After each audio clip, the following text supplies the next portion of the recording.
Assalamualaikum warahmatullahi wabarakatuh.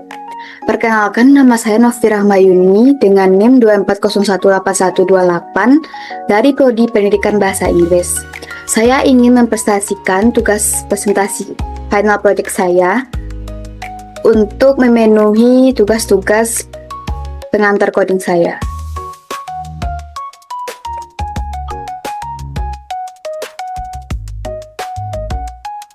Yang pertama adalah latar belakang. Coding atau pemrograman adalah proses menuliskan instruksi yang dapat dijalankan oleh komputer untuk menyelesaikan suatu masalah atau tugas tertentu. Di era digital saat ini, kemampuan coding semakin penting karena hampir semua aspek kehidupan dan pekerjaan banyak yang bergantung pada teknologi dan perangkat lunak. Di negara berkembang seperti Indonesia, pengajaran coding masih terbatas pada kalangan tertentu. Berbeda dengan negara maju yang mengajarkan coding sejak dini untuk mengembangkan kemampuan berpikir, kritis, dan problem solving. Oleh karena itu, penting untuk mengenalkan coding secara lebih luas agar dapat mempersiapkan generasi yang siap menghadapi perkembangan teknologi dan kebutuhan industri masa depan. Selanjutnya itu rumusan masalah. Yang pertama yaitu apa pengertian coding dan pemrograman. Yang kedua, apa fungsi dan manfaat coding dalam kehidupan sehari-hari dan dunia kerja. Dan selanjutnya itu bagaimana cara belajar coding secara efektif. Yang keempat yaitu apa saja konsep dasar yang perlu dipahami dalam coding. Dan yang terakhir adalah bagaimana pengenalan coding dapat membantu meningkatkan kemampuan berpikir kritis dan problem solving. Tujuan dari PPT saya ini adalah yang pertama memberikan pemahaman dasar tentang coding dan pemrograman. Yang kedua, menjelaskan fungsi dan manfaat coding dalam berbagai bidang. Yang ketiga yaitu mengembangkan kemampuan berpikir logis dan sistematis melalui coding. Selanjutnya, mendorong peserta didik untuk mengenal konsep dasar coding seperti algoritma, looping, dan kondisional. Yang terakhir adalah membantu peserta didik memahami pentingnya coding sebagai keterampilan abad 21 ini. Yang pertama adalah fungsi coding. Input Ustream berfungsi untuk mengimpor library standar C++ untuk input dan output. Library ini menyediakan objection untuk input dari pengguna dan count untuk output ke layar. Selanjutnya yaitu Using Namespace std berfungsi untuk memungkinkan penggunaan fungsi dan tipe data dari namespace std tanpa perlu menunjukkan std.2.2 di depan setiap kali. Ini membaca kode lebih bersih dan lebih mudah dibaca. Yang ketiga adalah struktur mahasiswa. String nama, titik koma, in nilai titik koma berfungsi untuk menyimpan data nama dan nilai mahasiswa. Selanjutnya itu void tambah mahasiswa.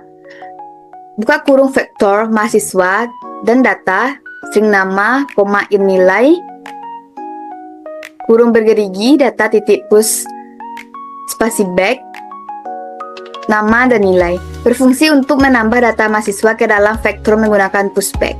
Vektor adalah kontainer dinamis yang dapat menyimpan elemen secara berurutan. Push speciback berfungsi untuk menambah elemen baru di akhir vektor. Selanjutnya itu void tampilkan data, buka kurung, pusanta vektor dan data, tutup kurung, kurung korawal, count, operator Shifiri, tanda kutip daftar mahasiswa, titik 2, operator shift kiri, NL, N titik koma, for, tutup kurung konstanta auto, N mahasiswa titik 2 data, tutup kurung, kurung kurawal, count, operator shift kiri, mahasiswa titik nama, operator shift kiri, dan tanda kutip. Nilai titik 2 tanda kutip shift kiri mahasiswa titik nilai shift kiri NL titik koma kurung korawal. Penggunaan konstanta menjamin integrasi data asli. Selanjutnya kita menggunakan loop for dengan auto and mahasiswa untuk melakukan literasi melalui setiap elemen dalam vektor data. Ini adalah cara yang efisien untuk mengakses setiap objek mahasiswa secara berurutan. Di dalam loop, fungsi ini akan menampilkan nama dan nilai dari setiap mahasiswa ke layar. Ini memungkinkan kita untuk melihat ringkasan data mahasiswa yang tersimpan.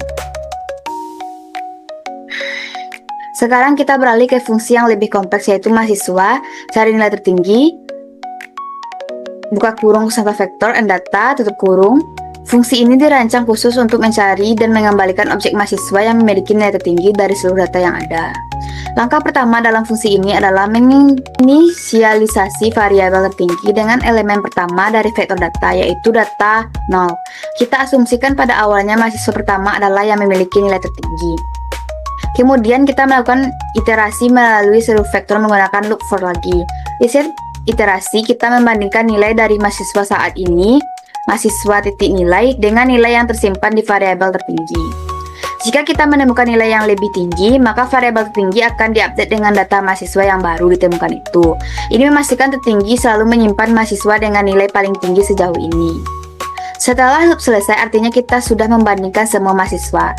Fungsi ini mengembalikan objek mahasiswa yang tersimpan di variabel tinggi. Objek inilah yang mempresentasikan mahasiswa dengan nilai paling tinggi. Jadi dua fungsi ini sangat fundamental dalam mengelola data mahasiswa. Satu untuk visualisasi data dan satu lagi untuk analisis data yang lebih spesifik, yaitu mencari nilai tertinggi.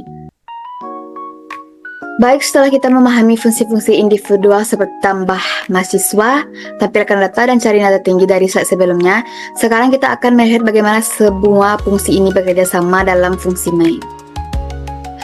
Fungsi main adalah titik masuk utama program kita. Di sini kita memulai dengan mendeklarisasi sebuah vektor bernama data mahasiswa. Vektor ini akan berfungsi sebagai wadah untuk menyimpan semua objek data mahasiswa kita. Selanjutnya, kita memanggil fungsi tambah mahasiswa sebanyak 3 kali. Ini digunakan untuk menambah 3 data mahasiswa awal ke dalam vektor data mahasiswa yang sudah kita buat. Kita menambahkan Andi dengan nilai 85, Budi dengan nilai 90, dan Citra dengan nilai 78. Setelah data ditambahkan, kita kemudian memanggil fungsi tampilkan data. Seperti yang sudah dijelaskan sebelumnya, fungsi ini akan menampilkan seluruh data mahasiswa yang ada saat ini, tersimpan dalam vektor data mahasiswa ke layar. Kemudian kita memanggil fungsi cari nilai tertinggi. Fungsi ini akan memproses vektor data mahasiswa dan mengembalikan objek mahasiswa yang memiliki nilai tertinggi. Hasilnya disimpan ke dalam variabel terbaik yang bertipe mahasiswa. Setelah kita mendapatkan objek terbaik, baris ini akan menampilkan informasi mahasiswa tersebut ke layar.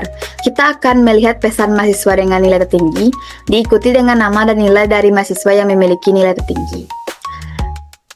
Terakhir, returnal, titik, koma, menandakan bahwa program telah selesai dieksekusi dengan sukses tanpa ada error. Singkatnya, fungsi main adalah fungsi utama yang mengatur alur jalannya program secara keseluruhan. Ini adalah langkah awal penting untuk menyiapkan struktur data tempat semua informasi mahasiswa akan disimpan. Memanggil fungsi tambah mahasiswa untuk menambah 3 data mahasiswa. Ini menunjukkan bagaimana kita mengisi vektor kita dengan data awal. Memanggil fungsi tampilkan data untuk menampilkan semua data. Langkah ini untuk memverifikasi atau menampilkan data yang sudah ada. Memanggil fungsi cari nilai tertinggi untuk mendapatkan mahasiswa dengan nilai tertinggi. Ini adalah bagian analisis dari program di mana kita menggunakan fungsi yang sudah kita buat sebelumnya. Menampilkan nama dan nilai mahasiswa terbaik. Ini adalah hasil akhir dari pencarian yang ditampilkan kepada pengguna. Jadi ini adalah contoh programnya. Bisa teman-teman lihat. Kesimpulannya adalah program ini mengelola data mahasiswa menggunakan struktur dan vektor dalam C++. Fungsinya meliputi menambah data, menampilkan seluruh data, dan menentukan mahasiswa dengan nilai tertinggi. Program ini sederhana namun efektif untuk memahami konsep dasar pemrograman seperti fungsi, perulangan, struktur data. Sangat cocok sebagai latihan awal dalam pengelolaan data berbasis C++. Baik, hanya itu saja yang bisa saya sampaikan. Mohon maaf atas kesalahan dan pengucapan. Terima kasih dan sampai jumpa di lain waktu. Wassalamualaikum warahmatullahi wabarakatuh.